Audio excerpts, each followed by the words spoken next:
hello. Welcome to Gas It Out. Weirdo. Well, you can't start with you absolute weirdo. Well, show the bit that you... if everyone can see what you just did. Yeah, all right, yeah. Hello and welcome to Gas It Out. We are back for another, just me and Neil on this one. The last one went down quite well, didn't it? A lot of people quite Three liked it. people said they liked it. All the listeners, basically. 6,222 said don't ever do that again. So we focus on the positives. Always take the positives into the next week. Thanks for all the nice comments actually about Hervé Poncharal. We loved doing that interview, and I think that came through. And hopefully you enjoyed listening to Hervé too, because he is a top man, and I hope for the best for him, for Miguel Oliveira, and Michael Laverty's already started a rumour where, at Triumph by the way, commentating on the Grand Prix of Styria, Michael Laverty's already started the rumour that Dovi's going to be riding with Petrucci inside that garage next year. Yeah, I like that. I love it. Live Good on rumour. air, just going to start a rumour. Just going to start one, why not? That's what we do. Yeah, that's what it's all about. Right, so we're back together because 3 racing, back-to-back races, 3 weekends, it's tough to get hold of anyone to do a podcast. So we thought, we'll give you another one of just us two chatting, because it's not like there's been much to chat about.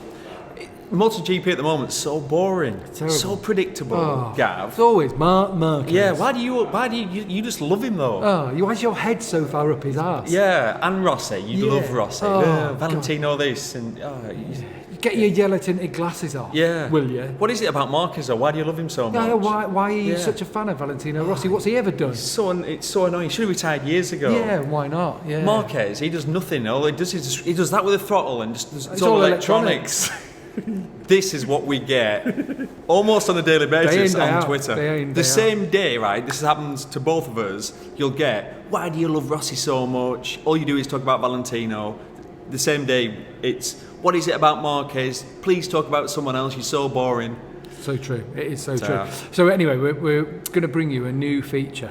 Yeah, we've thought long and hard about this. We've done a lot of brainstorming, actually. We've done a few focus groups. Yeah. We've got together, we've got a lot of people who've given us their heartfult opinions on this. This is an exclusive for Gas It Out. Yeah, it is a full exclusive. This is the top 5 in 5.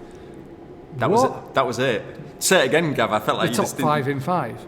No, build it up even more. The top 5 in 5. Yeah, that's what we're going to do. Yeah. So we've thought about it. Basically, what we're going to do is we're going to discuss the 5 top subjects of the week from social media. How do we know the top 5 subjects? Well, we have blown the Gas It Out budget on an algorithm. Now, you'll have heard about algorithms. Yeah. You know, GCSEs and A-levels, all the rage, innit? An algorithm. Clearly working well for the GCSEs. Exactly. We thought we need to get involved in this because it is such a thing at the moment. Yeah, so algorithms. We've blown the whole Gas It Out budget on an algorithm. Yeah. Right? Which is... I just looked on Twitter and saw what everyone was talking about on trending. And you just saw, oh, that seems popular. Yeah, so we'll just talk about it. Yeah. Yeah, Great but you know, algorithm. it's a big budget. Yeah. It is a big budget we've got. Where are we at with the budget anyway at the moment? It's gone up.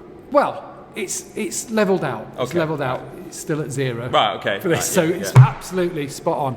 So we're going to talk about the top 5 subjects of the week in 5 minutes on each, right? And I am going to put a timer on it. I've got a timer up, ready to go on that. And we're going to just so then you've got a quick fire chat of everything that's going on in the world. Is and it's all down to the algorithm. Is it in order though? Is it like number 1? 5 to 1.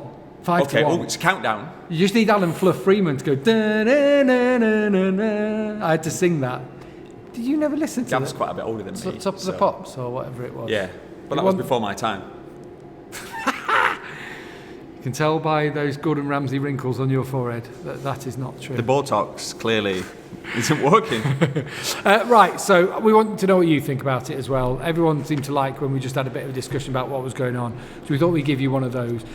Basically covering up for the fact that no one wanted to speak to us because they hate us. They hate us. And the fact we're not in the paddock, actually, though, just making things a little bit harder. But we do love your reviews, and your reviews really do help, whether it's on Apple Podcasts, whether it's on Google Podcasts or Podbean, who host us, Spotify as well. I think you can leave. Maybe you can't on Spotify. YouTube, that was the other one I needed to mention, because we have some really good comments and a good bit of chat that we've got there, and we do read them, so we do appreciate it. But it just helps us in the charts. It helps other people listen in to us. It sort of helps grow the audience by getting the positive comments. And more people get to hear about us. The more people that listen, the more big guests we get in, because we have got some lined up, but It just all helps.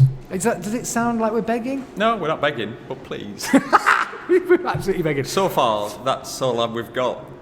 We've got a roll of black duct tape. Look at that. Yeah. Hey? Yeah. Right, go on. Let's crack on. Top 5 at 5. Top 5 in 5. Well, not at 5. 5 in 5. Yeah, right, at 5 is... Right, so we've got 5 minutes to talk about this. Right, let's start then. I will do. When we talk about it, I'm going to announce it. So at 5, it is Danilo Petrucci flicking the bird to Aleix Espargaro and the subsequent Twitter spat. Here we go.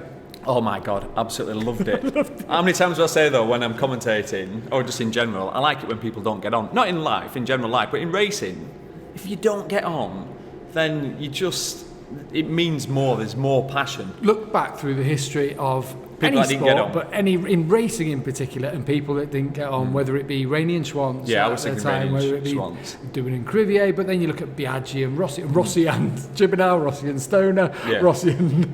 The list goes on, but it creates tension instantly. Marquez and a lot of other people, you know, it just creates this great bit of tension that makes you want to watch. Yeah. You always have a baddie in a James Bond film. Exactly. And there's one thing we've learned after the first Austrian GP of this year is Aleix Espargaro and Danilo Petrucci don't get on. They're not going to be sending Christmas cards. Now, if you didn't see it, basically what happened was in qualifying, it's like the last lap of qualifying, the dying minutes. Petrucci was on a good lap. Aleix was touring. Petrucci had a bit of a reference with Valentino Rossi in front. Aleix looks over his shoulder, sees Rossi come, doesn't even look to see if there's anyone behind him, which there was. Petrucci was on his best lap. He was in his field of vision, you'd have thought. You would have thought. And then Aleix pulled across, got behind Rossi to start a lap, and subsequently held Petrucci up on his fastest lap, which meant he didn't go through to qualifying 2, which meant he qualified on the 5th or 6th row. 5th row, yeah. And he wasn't happy. But we're talking about races. People's races are being decided by qualifying, aren't they, at this? So Petrucci reacted, he shaked the fist at him. Then in the pit lane, it was the middle finger, and then it was a bit of an applause. Now, you're not allowed to gesture. The ultimate outcome was Petrucci's the one who's got a sanction. Which seems bizarre. It seems bizarre because it was clear in the qualifying session that what Aleix did happens. Obviously, we see that happen, but it's like... Well, it's back to the unspoken rule. You've got to check to make sure you can't just pull out in front of a rider, and that's essentially not in a qualifying session like that. What happened? It went to Twitter, didn't it? Aleix said, "Well, look, Danilo might be angry, but he actually did his best sector in that sector on that lap, so I don't know what he's on about." Danilo then came back on Twitter and said, "How many races have you won?" It got a little bit nasty. Basically, Aleix's argument was a strong argument to say, no, you still did your fastest sector when you was behind me, so I didn't block you. That's true, but it would have been faster. Yeah, and he missed out. He missed out by 2,000. By about that much, 200 probably. of a second. You know what I mean? As in distance on the track. So when it went onto Twitter, it just got handbags at dawn then, didn't it? Insults backward and forward. Funny to watch, we wasn't love it? Yeah. From the outside, yeah, because Aleix's argument They're was... both good characters. Real good characters. Aleix's argument was, poor you, basically. You're on the best bike on the grid. The Ducatis won round here for the last 4 years in a row. So then, I love Petrucci's reply was... Basically, it was like, this is your career. Like 2 podiums or one in MotoGP, out of like one in 200 Moto2 or something. Grand Prix. So yeah, it was funny. They clearly don't get on. But what's happened since is that Petrucci's got a fine. Oh, it's only a fine then. A fine, yeah. Which isn't the end of the world. But some people then look at it and say, wait a second, he was the wronged one, and yet you get it for the reaction. It's like in other sports where you get for retaliation, you get the penalty. But there is a rule that if you do any hand gestures... And there isn't a rule for slotting in behind someone and ruining someone's line, really. No, that's an unspoken rule of like rider etiquette. There's an irresponsible riding one, which is the Johan Zarco thing, which we may well get onto later on. Probably not. Try and get that in 5 minutes, which you're going to have to do. That'd be interesting. Yeah, you've still got a minute left on this one. What I want to say is Petrucci's race conditioned by that. Like so many races now, if you're not starting up towards the front, just look at Joan Mir. Suddenly gets on the front 2 rows on a podium for the first time. The races are being decided by FP1, 2 and 3. Cal says, scrap them, we should only have it for FP3. They need to set it up in FP1 and 2. What do you make of that? Yeah, but I understand what he's saying. Basically, it's hard for the MotoGP riders because they are constantly paranoid about getting through to qualifying 2. And that starts with free practice 1, 2, 3.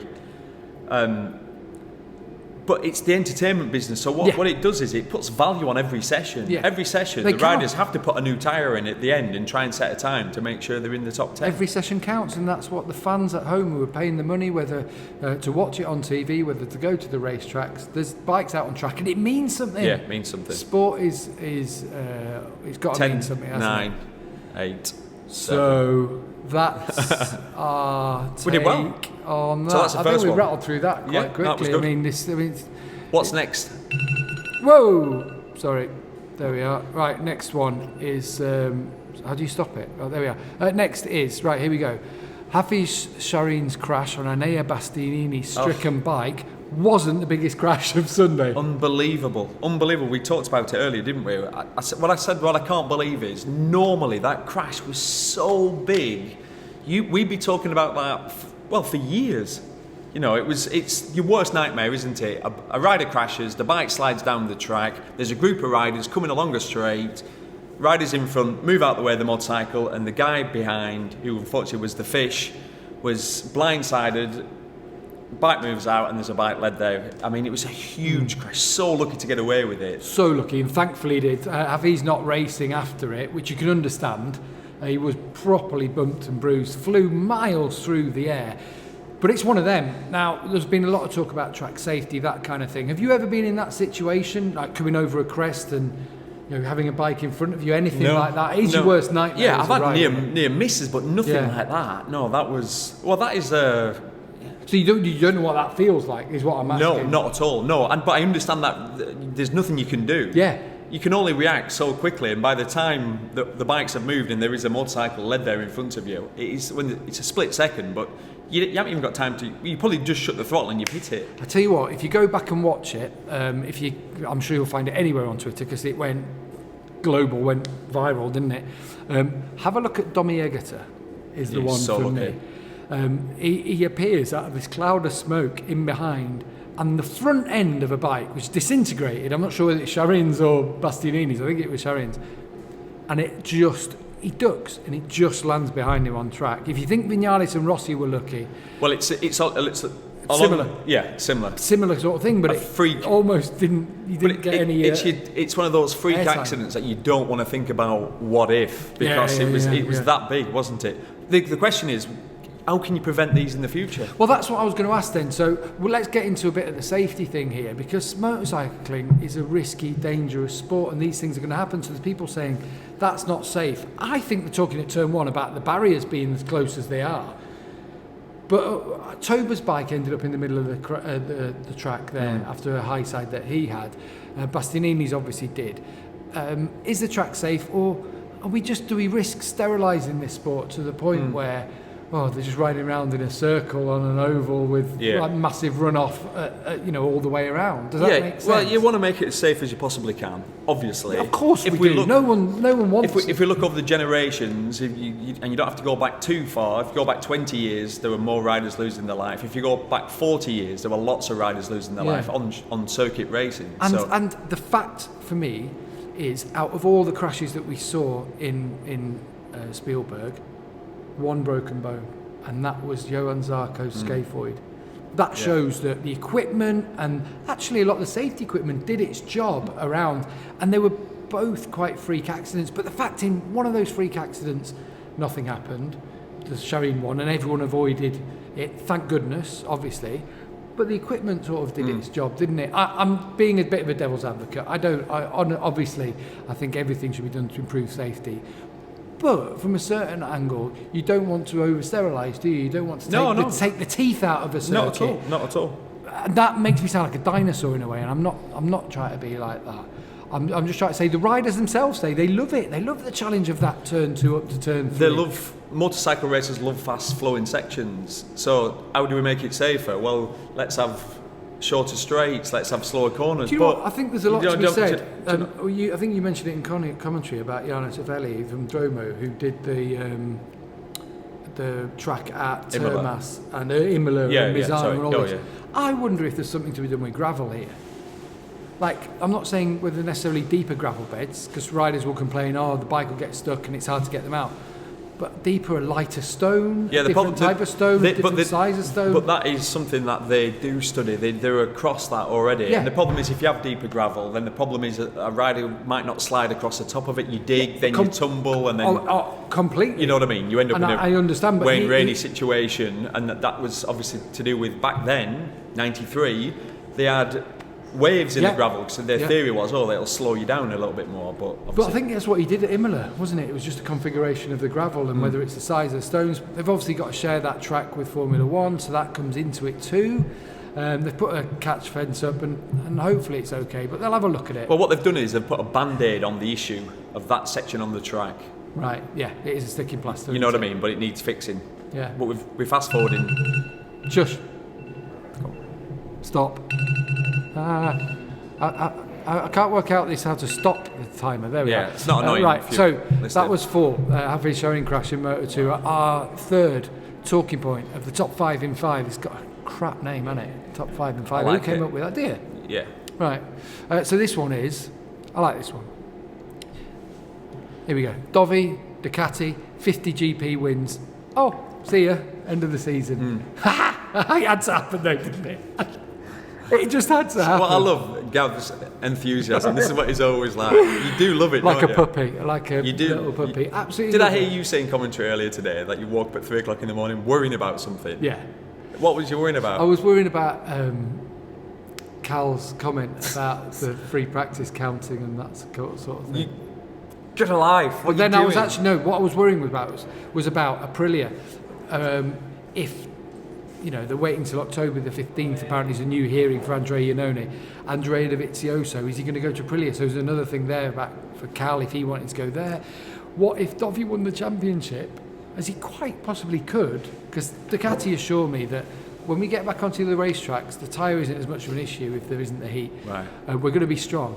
And he takes the number 1 plate to Aprilia, like the Italian rivals of Ducati. So what do you think is going to happen? So he isn't going to continue at Ducati? I said to him, is there a way back? No. Because there isn't. I think there would be. Ducati would have to go cap in hand. But he's taken their 50th Grand Prix win. He's been second in the championship. Now, the thing is, on the whole thing, I understand Ducati wanting to go a different direction. They've taken a corporate decision. Look, we love Dovi. We really do. But it hasn't worked. We need something different. I can understand that. But then come out and say it. Don't tease him along with, we want to pay you a lower amount of money. Yeah. Does that make sense? Yeah. But if you think about it, he's been the second best rider for the last 3 years.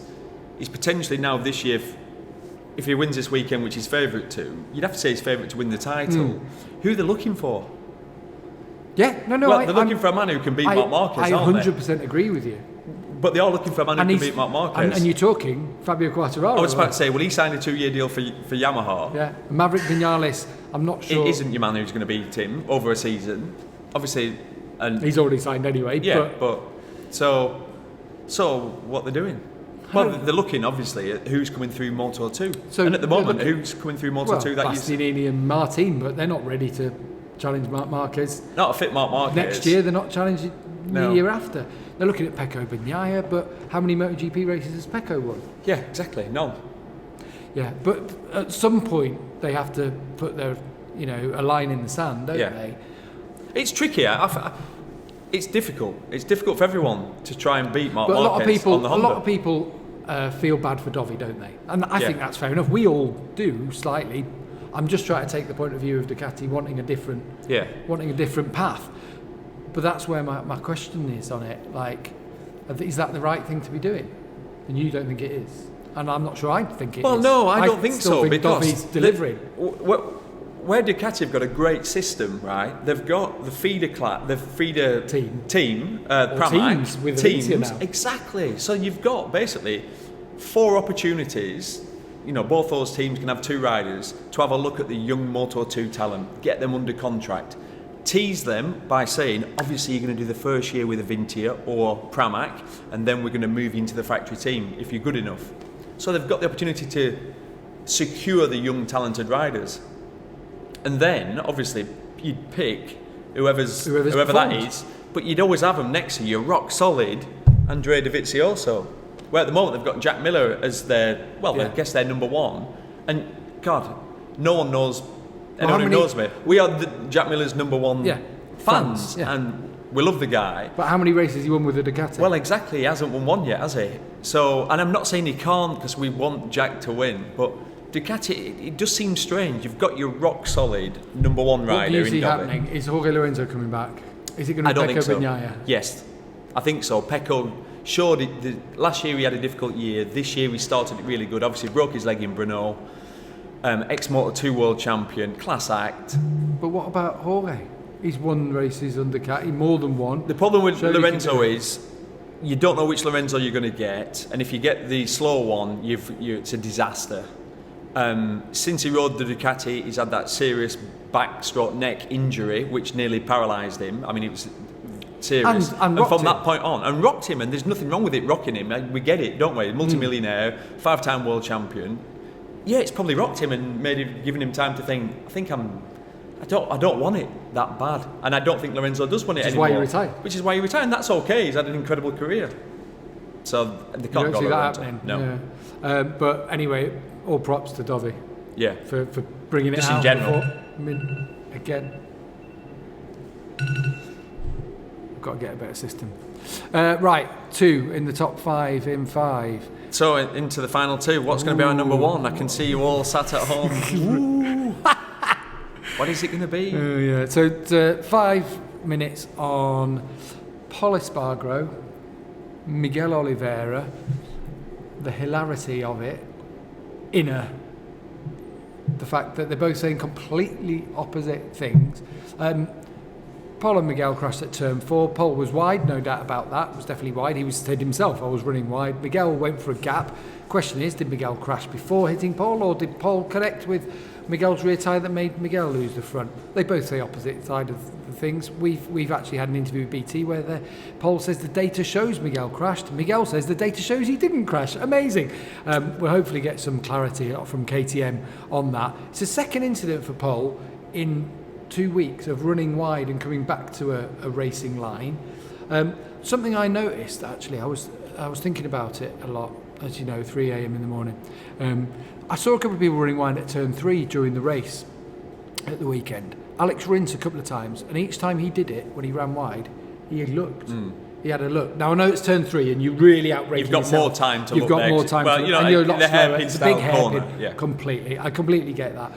But it's almost a natural reaction to, you know, and that's where I'm saying I am not criticising Pol in this, because he felt that was my natural line that I was taking because my tyre was different in this one.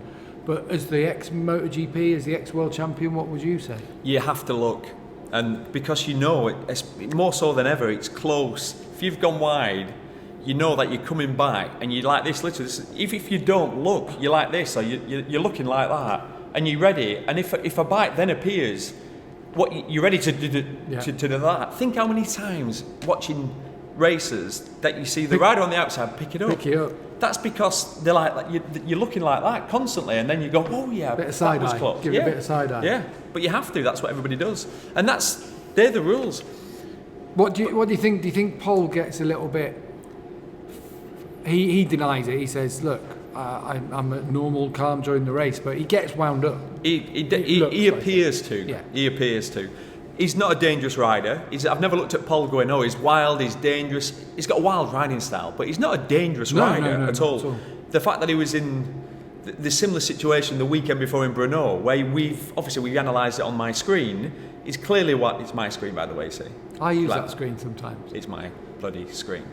Right, anyway, but the weekend before, Pol was definitely wide, and as he's coming back, you've got to be like looking, thinking, oh. But again, in that, and that's what I think where it's all getting a bit lost in translation. I don't think anyone's blaming Pol. They're just saying it's a racing incident, aren't we? Saying racing incident. You know, the person on the inside.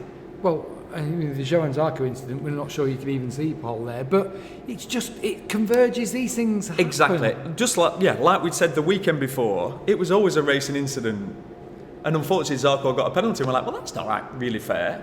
This time, Pol is declared straight away it's a racing incident, which leads me to believe that he's more guilty, because the first time with the Zarco incident, Pol said it wasn't a racing incident, Zarco was out of order. The difference we've got is, and it's a big difference, is on both separate occasions, Like the first one, we've got video evidence. The second one, there's no video evidence. That's the problem we've got. So this is where there's another thing we've learned over the years. You can't trust riders. So the riders' opinions, you know what I mean? As in. But if you've no video evidence, the riders are going to tell you whatever you want to hear. It's their point of view, isn't it, on that? But the thing is, they've got some data that apparently contradicts. I did this interview back to back with them, honestly. Just comical of them both saying complete opposite things and what we need, and we'll hopefully, after this is probably being recorded, we'll find out from KTM. They'll know. Yeah, there's one thing: they are not on each other's Christmas card list. No, they're definitely not friends. The best line for me from Miguel Oliveira was, "I'm not saying that Pol's stupid or any other riders are stupid, but some people are born with less intelligence than others." Yeah, it's a great line, but that's what stoked the fire. Of course it did. Yeah, sure. Of course it did.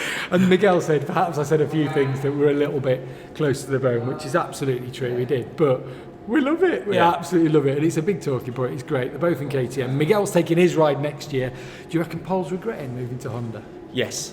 Definitely. Wouldn't you? When you look at the KTMs, they're only going forward. The problem with the Honda, 15 seconds left, is obviously we know Marquez is the only man who can ride it to the level where it's at, and because of that, its development has stagnated. Yeah. Because Marquez can just do weird things on it. Yeah. No one else can. And Taka Nakagami's top Honda and stopped on that. Right, last one. Top one. Top one. Top of the pops. So this is you like this one. So the number one, well, I'm going to guess, Gav bought a round last weekend. No one can believe it. I mean, it's the first time in 7 years Gav's bought a beer. That is a rumour, unsubstantiated and not true, actually. He owns a wallet, which in the past we've always said it's like the Queen. We've never even seen his wallet. So that was... comes out. Okay, he doesn't own a wallet. So £20, but it is actually the old version, so I'm not sure it's legal tender anymore. So what's number one, Gav? It is, of course, it is Joan Mir finishing on the podium with Suzuki. No, it's not, of course. Of course it's the crash. Zarco, Morbidelli, I'll start the timer. Valentino Rossi and Maverick Viñales had someone or had big moment of divine intervention, absolutely, to miss out, and it was. I've not seen anything like it for a long, long time. Well, I've not seen anything like it where someone is so lucky. I don't think you can't believe. For what? Yeah. I've got it on the screen. We're going to analyse it this weekend, and I've just looked. I've been practicing it's hard to know what to say because there's that much. Because Viñales is. I mean, Rossi got because he had the bike in front and. But Viñales, it's the bike misses him, then comes just over his head. What you can't believe, there's so many camera angles. Yeah. I think it's on board with Rins, who's behind them, so he gets a great shot. The best cameraman. What you can't believe, there's a point where Viñales and Rossi are like that, going into the hairpin, and you think, Morbidelli's bike goes between them. There is room for a bike just, and then obviously I can do it frame by frame. You see the bike go between them, and you're just like, that would never happen again. You know, if you crash there 1,000,000 times, it was the 1,000,000 to 1 chance. Yeah, it was the monkey writing Shakespeare, wasn't it? And there's no point in skirting around it. If that bike would have hit anybody, or both bikes, would have had fatalities. That's what we're dealing with, and that's why it's so serious. What the big talking point is. Before that crash, all the riders, or a lot of the riders, said that section of the track's too dangerous. It's a bit sketchy, around there. And that's just explain it though for people at home why it's dangerous. Oh no, we haven't got time. We've got 3 minutes. Oh, all right. Was it a racing incident? Yes. Zarco's been penalised, sent to the back of the pit lane. Yeah, ridiculous. Even more so when you analyse it on the screen, you'll see it tomorrow. You'll look forward to that, Gav. But the stewards have seen data and they say there's evidence of irresponsible riding. We don't know. We haven't been told. Well, there is no irresponsible riding. There isn't, right? He's made a clear pass up on the inside. By quite a way away from... You can't believe when you watch it frame by frame. He's miles away. And then he goes wide because he's on a tighter line. He's apexed earlier. So he's apexed the corner much earlier. Wide. So he's going to run wide. He's running wide, so guess what he'll have to do? To get back on line, what do you have to do? Just go slow. So he's rolled off. Earlier than Morbidelli's expecting. Morbidelli's caught in a bit of a blind spot. It happened so quick. you can't criticise Morbidelli because the problem is you've got hours, days, weeks to analyse it afterwards. When you're sat on a motorcycle and someone passes you and goes, 195 miles an hour. And the wind, the noise, everything's happening, and a bike appears, and all of a sudden it's slowed down, and you go like that, but you're already into the back of them. So isn't that Zarco's fault for putting himself in front of Frankie? No, not at all. I hope you're still recording. No, because what we've to remember is this is a race. The door was wide open. He's on a faster motorcycle. He's on the fastest bike. Morbidelli's on the slowest bike. So he powers past. Well, he couldn't go to the other side of Morbidelli because Morbidelli was blocking. And rightly so. You know what I mean? He was using all the track. So he went for the gap, went through, and he's clearly through. And he's through for some time. That might be half a second. But Morbidelli's aware of it. It wasn't... I've seen so many worse manoeuvres by riders. It wasn't a crazy move, so the fact that he's got a penalty is ridiculous. Yeah, but Rossi and Frankie all came out and criticised Joan. I think Valle rolled back a little bit, didn't he, and sort of said, look, Joan, I wouldn't say he's necessarily a dangerous rider, but you've got to take care of other riders. You've got to bear that in mind. I don't know, I found myself more on Joan's side on this one, not criticising Frankie, but just that I just saw it as a racing incident. It's a racing incident. Look, you've been at the end of a straight at 200 miles an hour. And it feels horrible, actually, when someone passes you. Because this could happen at Mugello. It could so happen at Mugello. Phillip Island, it has happened with Zarco and touching, actually in Morbidelli's position, touching the back of Marc Marquez. Yeah. And that was classed as a racing incident then. It was a racing incident. There's no way that Zarco should be penalised. I mean... What can you learn from it? Do you know what you can learn from it? That the rider's gut feeling was right. This section of the track's really dangerous, and if somebody goes down here, someone could get killed. The fact that no one got killed, we're so lucky. Yeah. But what will the riders learn from it racing-wise? Nothing, because it was a racing incident. Because if the door was open, like the Pol and Miguel one, the door was open and the rider behind went. I think Miguel said it perfectly when he said, I've learned ever since I started racing, if the door is open, I'm going to go through it. That's racing. That's racing, and that's why we love it. Yeah. And just on that the whole incident... That's it, top 5 at 5. I want to say something still about it. Am I allowed to extend? We're going to have any other business. No, but the only thing is, the only issue is that goes global then, doesn't it? I've seen, the likes of Gary Lineker talk about it. I've seen on the BBC News, and suddenly our sport, I don't know whether it shows it in a good light or bad light. Does that make sense? Well, it's what we've seen since I've been involved in motorcycle racing. If there's a nasty crash or if someone gets killed, then... Yeah. It goes to a wider audience for the wrong reasons, Where when we have an incredible... But it is, that's part of the love that we have for it, is that you guys are doing something amazing. Do you know what? Let me explain something to you. Dangerous. Do you know who quoted it the best was Neil Mackenzie? And I was talking to him on the phone about it, and he said, everyone's going crazy about how dangerous it is and this, that and the other. And he says, at the end of the day, we're motorcycle racers, love to race bikes, and even if somebody did have lost their life, it makes no difference. You would go racing the next week because that's what you do. That's what you do. You know the dangers when you start. And it sounds harsh from people outside the sport, doesn't it? From day one, you know the dangers, and throughout your career, you see riders that have lost their life. So it's not a shock. You're not playing table tennis and going, "Oh my God, someone's just died. I didn't sign up for this." You have signed up for it. You know you're going to get injured, and you know people can get seriously injured. So basically, learn from it as in alter the track or the runoff, and then you forget about it. Yeah. That's right. Neil Mackenzie, by the way, episode 14 of Gas It Out, really good one to chat about Neil Mackenzie's career. Go back and listen to it. We haven't got a video version of that one, although it is on YouTube as an audio version. Just any other business, a few things to just quick mention. Which one do you want to pick? Fabio Quartararo leading the championship, not having a good result. Maverick Viñales, again, struggling in the early stages. He said he was having a good race up to that point when I spoke to him. What about the fact that we still are half an hour into this podcast episode, where are we? And we haven't talked about Marc Marquez. Can you believe it? There's life outside of Marc Marquez. Or Suzuki, Joan Mir, Alex Rins, what he's doing with a broken arm.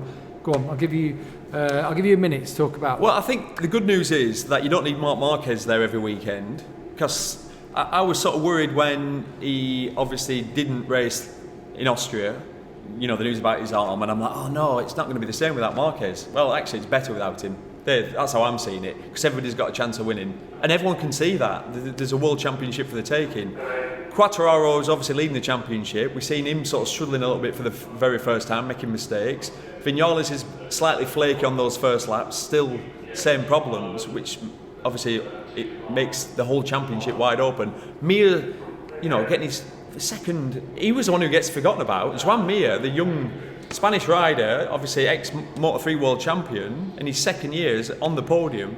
And because I've followed his career, I'll see how long I've got left. Because I've followed Mir's career. 10 seconds. When he started to win in Moto3, he took a massive step in confidence and he was a different rider. I think we'll see a different Mir this weekend. He will expect to be on the podium. There's your minute. I have to say, for my any other business, it would be about, well, you've sort of covered it, but Suzuki. At the start of the season, and I'm no expert, as we all quite clearly know, from listening to the absolute shunter that I come out with. But I reckoned that Suzuki were going to surprise us, and I was so disappointed in that first Jerez race that Mir would drop right to the back, didn't he? Yeah. Rins didn't hurt race himself. He was injured, And then the next one, Mir's there. Oh, it looks promising. Then he's taken out by Lecuona. Yeah, it felt like the same old Suzuki. Like, Lots of promise, but nothing there. Rins should have won in Austria at a track that shouldn't suit the Suzuki, but that bike looks it's an all-rounder. That's what I love about that bike. I love how it's, we've got your KTMs and Suzukis that a few years ago weren't in the sport, and they came back to the sport because of the rules, and it's working. Yeah. That's what I love, and I love the fact we have 5 different manufacturers winning a year. Alex Rins probably will win a race soon. I think here in Misano he's gonna do it, and I just love it, and the fact that Rins is doing it with 2 brakes in his right arm. Seriously impressed. Joan Mir, we've picked him out since he came in. We know people around him. He is a star. He's an absolute. Well, I think we've said since Moto3 he's going to challenge Marc Marquez. Yeah. He's got a chance, and now he just needs that confidence, which he'll have got from being on the podium. Yeah. Should Ducati have been looking at him? But Suzuki signed him up early, didn't they? That's why they did it under lockdown. That's all from our top 5 in 5 here on Gas It Out. I hope you've enjoyed it. If you listened to this before the Styrian Grand Prix, I hope you enjoy the weekend. If you've listened to it afterwards, hello. Did you have a good time watching Styrian Grand Prix? If you're listening to this in 2025, please send your best message to our alien overlords. We do believe in them, and we think they are the future. Shall I shut up now? Yeah. Please leave a like for us. Please leave a nice review. If you've got a bad review, just don't bother saying anything. No. Keep your negative comments for Twitter. Your mother must have told you when you were young. If you've got nothing nice to say, then don't say anything at all. Yeah. That's all from us. Yeah? Thanks for listening. Cheers. Love you, Gav. See ya. Bye-bye. Bye. Bye. Ciao, ciao.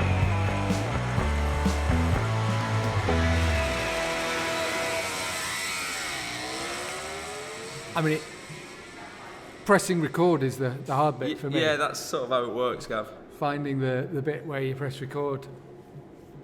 Right, you ready? Come on, Gav, you can do this. You've done TV before. Come on. Come on. I've got a bit light-headed. On that. Right. Hello. Welcome to Gas It Out.